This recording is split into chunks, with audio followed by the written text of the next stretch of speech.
Hello à tous, et là on va parler d'un phénomène mal connu du grand public, mais qui fait des ravages considérables dans l'environnement. Il s'agit du DMA.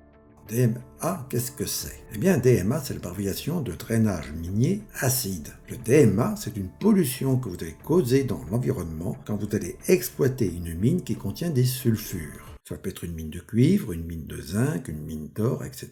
Eh bien, dans tous ces gisements métallifères, le minerai, il se présente sous forme de sulfure. Et vous allez retrouver des sulfures dans des endroits où on ne s'y attend pas. Ce sont les mines de charbon, et dans les mines de charbon, vous allez retrouver des sulfures comme la pyrite. Et une exploitation minière, cela fait quoi? Eh bien, exploiter un gisement minier, c'est mettre en contact deux mondes distincts qui devraient rester à part. Le premier, c'est la mine. Ce sont les profondeurs de la Terre. Et c'est un endroit dépourvu d'oxygène et très réducteur. Et là, les sulfures, ils y règnent en maîtres. Le second, c'est le nôtre. C'est l'atmosphère, c'est l'hydrosphère, c'est la pédosphère, c'est la biosphère. C'est un univers oxydant et oxydé. C'est le monde du dioxygène. Et quand vous faites des travaux miniers, quand vous faites de grandes excavations, quand vous stockez des déchets miniers en surface, vous allez mettre en contact des sulfures avec du dioxygène. Et là, vous allez provoquer une belle réaction d'oxydoréduction. Vous allez oxyder les sulfures, et là, vous allez produire des sulfates. Et vous allez aussi oxyder les métaux, ici c'est le fer ferreux, fer de plus, que vous allez oxyder en fer ferrique, fer 3+.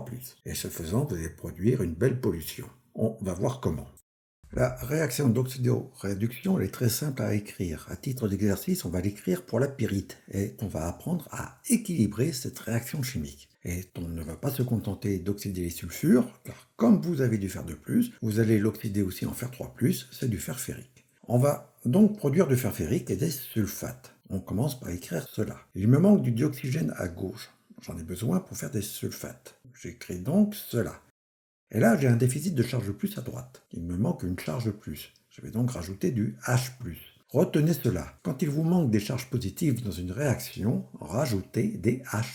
Mais là, il faut que je rajoute de l'hydrogène à gauche. Et je vais en rajouter en mettant de l'eau. Mais pour rester à l'équilibre sur l'oxygène, je dois donc enlever du dioxygène en même temps. Cela me fait ceci. Et je vais mettre les coefficients sous forme de fractions. Et comme on n'aime pas garder des fractions, je vais tout multiplier par 4. Et j'obtiens cette première réaction. Je pourrais m'arrêter ici. Mais le fer 3+, je vais le faire précipiter sous forme d'hydroxyde. Je vais donc rajouter des OH- à droite. Mais cela veut dire que je dois aussi rajouter des H+.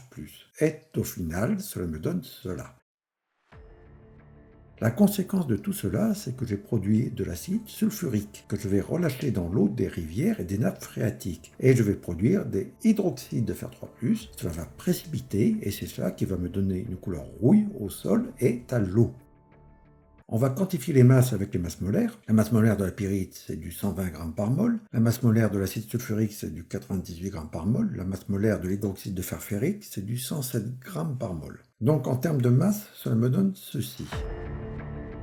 Donc voilà, retenez qu'en ordre de grandeur, quand vous dégagez des profondeurs de la Terre une tonne de minerai métallique sulfuré, vous allez, d'une manière ou d'une autre, relâcher une tonne d'acide sulfurique dans l'environnement. La plus grosse partie de cette pollution, elle va se faire lors du traitement de la ressource minière pour produire le métal ou le combustible comme le charbon et le pétrole. Cela va produire du dioxyde de soufre dans l'atmosphère que l'on va retrouver à la fin sous forme d'acide sulfurique dans l'eau. Donc là, on n'est pas dans le cadre strict du DMA, mais cela contribue à l'acidification des eaux de surface. Et là où c'est plus grave, c'est que tout cet acide produit, cela va déstabiliser nombre de minéraux, comme les argiles, lorsque le pH est suffisamment bas. Et cela va aussi solubiliser nombre de métaux toxiques, comme le cadmium, l'arsenic, le zinc, le plomb, le cuivre, le nickel, etc., voire même l'aluminium. Et là, vous libérez un cocktail explosif de métaux lourds, d'éléments nocifs pour la santé. Tout cela, ce sont des poisons du métabolisme. Vous exterminez les poissons et toute autre forme de vie aquatique. Actuellement, quand vous avez une mine métallifère, vous avez 3 sources de pollution. Premièrement, c'est tout le système de drainage des eaux d'une mine. Quand vous exploitez une mine, il vous faut rabattre la nappe phréatique à des niveaux plus profonds. Donc vous allez utiliser des pompes pour extraire l'eau de la mine et pouvoir travailler au sec. Ces eaux, c'est ce qu'on appelle les eaux d'exore. Et cette eau, en principe, vous devez la retraiter avant de pouvoir la relâcher dans l'environnement. La deuxième source de pollution, ce sont toutes les installations de gestion des résidus miniers. Ce sont tous les matériaux que vous avez retirés de la mine, mais qui sont trop faiblement minéralisés pour pouvoir les exploiter et les valoriser sur le plan économique. Donc ces résidus, vous ne savez pas quoi en faire, vous les accumulez en tas, et ça, cela vous donne des terrils, ces dépôts stériles, ces collines qui peuvent finir par atteindre des hauteurs considérables. Et avec le ruissellement des eaux de pluie, vous allez faire une pollution de type DMA. Et enfin, la troisième source de pollution, et c'est la plus importante, c'est quand vous allez fermer la mine. Et ça, c'est très paradoxal. Alors pourquoi? Eh bien maintenant, quand vous arrêtez de pomper ces eaux d'exor, la nappe phréatique, elle remonte. Elle va venir alimenter des sources qui vont se remettre à s'écouler de nouveau, mais ces sources, elles proviennent maintenant d'un milieu souterrain qui a été très fortement perturbé par l'exploitation minière. C'est un milieu souterrain qui a été oxydé et acidifié. Et là, vous relâchez dans l'environnement des eaux acides et toxiques, car riches en fer et d'autres métaux lourds. Et ce sont des eaux que vous ne contrôlez plus, puisque la mine, elle est fermée, et que l'exploitant, il est parti. Voilà, c'est fini pour cette vidéo. C'était un résumé très rapide du DMA. À bientôt.